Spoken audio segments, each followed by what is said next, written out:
Hello, my name is Howard Heitmeyer, and I'm going to be your host and narrator on this video, The History of Gold Mining on the East Fork of the San Gabriel River. This tape is a tribute to the memory of Sedley Peck. Sedley Peck was a man sometimes called the mayor of San Gabriel Canyon for a very good reason. For many years, he lived at Fowler's Camp on the East Fork along the San Gabriel River and was probably better known and more widely loved than any other man in the canyon. When he died, he left a trunk with mementos and writings concerning the history of this canyon from Indian days to modern times. Mrs. Sedley Peck has given us permission to use some of this material in the making of this video. As you look at this vista, you must be seeing what the old-time miners saw as they came up the riverbed in the 1860s.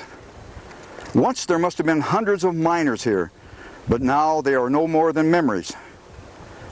What we are going to do on this video is take a trip into the past and visit some of the places where these miners sought the yellow metal.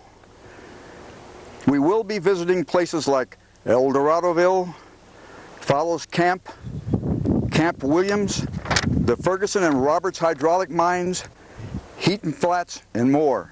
We'll talk about characters like Lion Bill Potter, Bogus Smith, Billy Heaton, and Oliver Justice.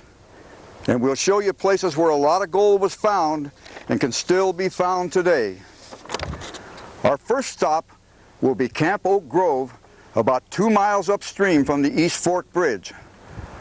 Along the way, we'll pass Gabriel Canyon, where there was an old pack trail that ran up to the mines of the Upper East Fork and Iron Fork. There was considerable mining in this tributary canyon, but now it's closed off by a fence. John McCaslin, miner and packer, had a cabin at the canyon mouth, which is now buried under the road fill. So follow me, and let's take a trip into the past.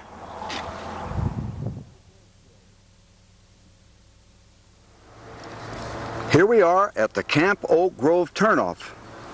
A bridge crosses the river to the broad, oak-shaded bench that was once known as Mountain View, the home of the Arviso family, earliest known residents of the East Fork, and later Bill Potter's ranch, first resort in the canyon.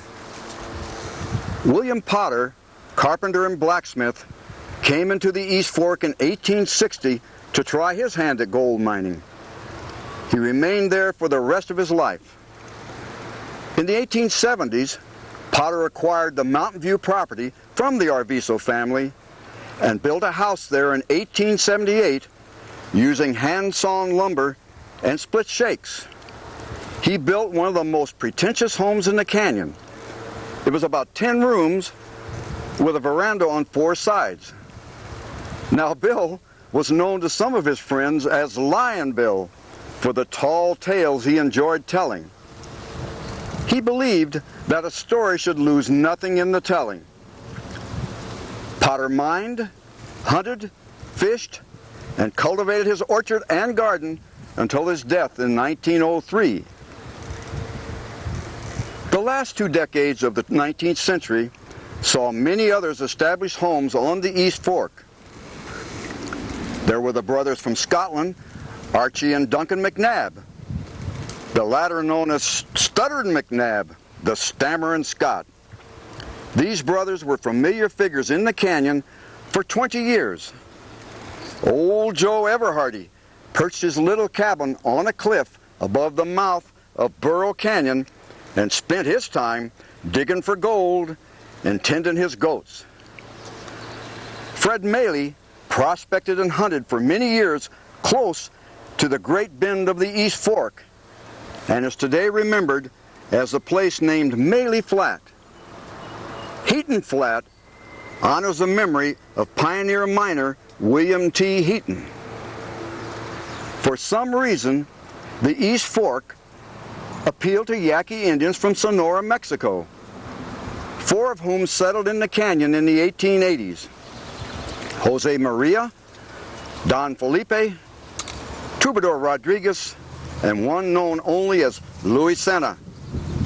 It was all of these hardy individuals, along with others whose names have faded in the dim light of time, these were the men who tamed the canyon wilderness.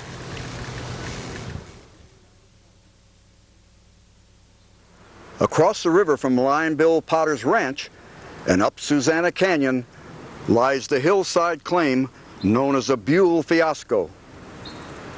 Uncle Dave Buell secured this hillside claim just downriver from the Roberts and Ferguson hydraulic mines. He allegedly paid $40,000 for this claim. Uncle Dave had trouble gaining water rights from the East Fork, so he decided to convey water from the North Fork. He hired a young engineer named Simpson to survey his ditch line. To get water from the North Fork to the East Fork, it would take a 700-foot tunnel through the ridge separating the two watersheds. When a plan had been worked out, work began on this tunnel in the flume. Great preparations were made for the opening of the waterway, and Buell envisioned unlimited nuggets of gold. The gates to the waterway were opened and the wait began. But by nightfall, there were no traces of water. Buell decided to walk through the dry tunnel to see what the problem was. A few hundred feet from the upper portal, he heard the sound of rushing water and discovered, alas, Simpson had missed the grade. The tunnel had been bored uphill. Simpson left in disgrace, and Buell allegedly went broke and departed for Mexico. The abandoned tunnel, partly caved in, and both portals hidden in brush, still lies high above the forks of the San Gabriel. Next, we're going to go to the Roberts and Ferguson hydraulic mines, which were not fiascos. So let's head up there right now.